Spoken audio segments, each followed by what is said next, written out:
Hey guys, the Super Review Show here for an album review. So listen, today is a big day because Fall Out Boy just released their latest album, So Long for Stardust. Now you're probably saying to yourself, well, you don't normally do this, you don't normally review. I'm, full disclosure, I listened to this album just now for it's the entire thing from start to finish. And I can honestly tell you, I really, really, really enjoyed this album, truthfully. It was a great callback, and you know, it's funny. When they were first promoting it, hey, there's a new Fall Out Boy album coming out in 2023. Well, they're going to tour on it, whatever. When they were first doing the promotional stuff for it, I was like, all right, hopefully it's not Mania. We talked about Mania on Career Retrospectives, for those of you who were just wondering about that. We did a whole hour, basically, breakdown of the disaster of an album. And we're probably like, all right, well, where are they going to go from here? Are they going to go the route of like still going the pop rock route, or the rock route, or the pop route, or how are they going to go? And sure enough, they went back to their pop punk rock roots.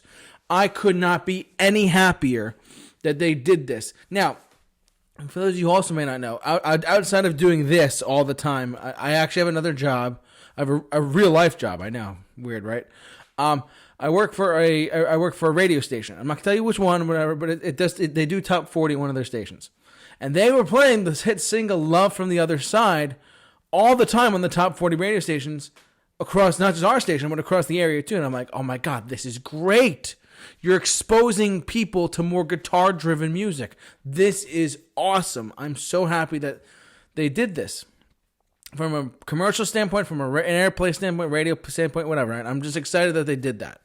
Number one. Number two, leading up to the interviews, in the interviews prior to the album being released, I think it was Pete Wentz, or I forget which member of Fall Out Boy it was. But they said, hey, we're trying to make an album as a follow-up to our fourth album. I'm gonna butcher the name, but Fleur de Lis. That had the hit single "I Don't Care" on it. They tried to make a follow-up to that with this album, and they even brought back the same producer from that album, you know, and whatnot. And I gotta tell you, they did a really great job on this album from start to finish.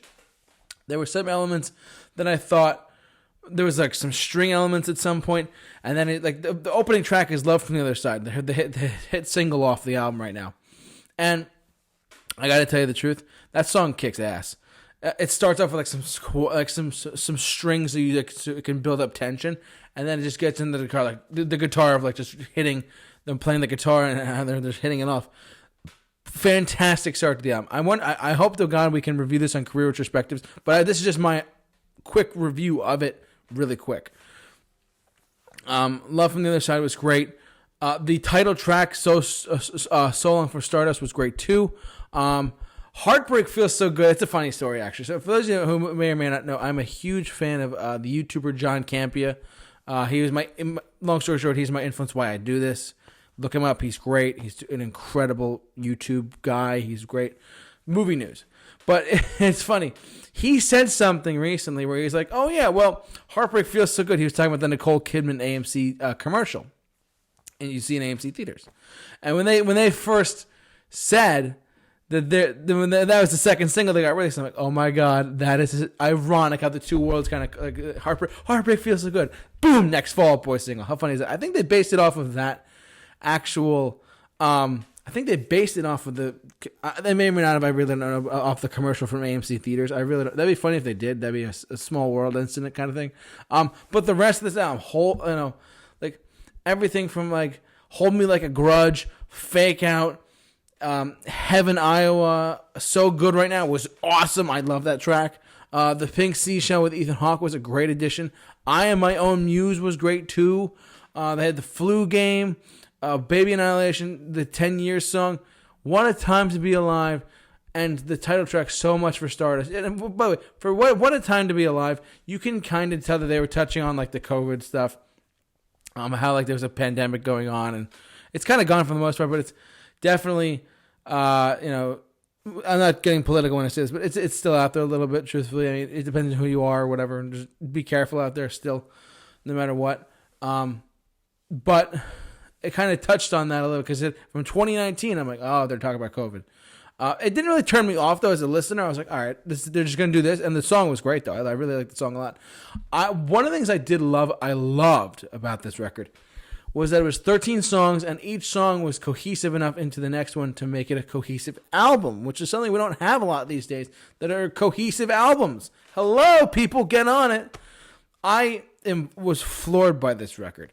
As you've seen on Career Retrospectives, we break down like track by track. We like this is a 5 out of 10 or 1 out of 10 or a 10 out of 10, whatever it is. I don't do that. I judge a song or an album based on my own interest, and if I say it's good, I like it. And if I like it, it's good. Those two equate itself to each other, truthfully. But this one, if I were to rate it, I'm actually going to give this album a solid 8 out of 10.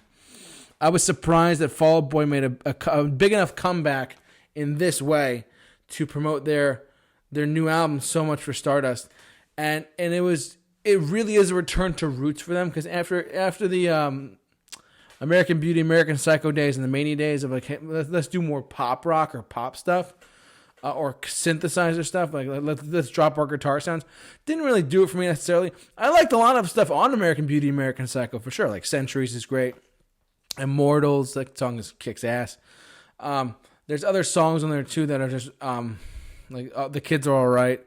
There's a lot of really other good songs on that album too that I actually really like a lot. Like Irresistible was awesome. But then Mania comes out and I'm like, what is going on? I mean, if you watch our review on Career Retrospectives of Mania, you'll see where we come from with that. And what a train wreck that was for Fall Out Boy. Because I mean, look, they went from like being a pop punk band to having like big hits and stuff like that to more of a pop rock, alternative rock path, and then they just went Mania and we're like, all right, whatever.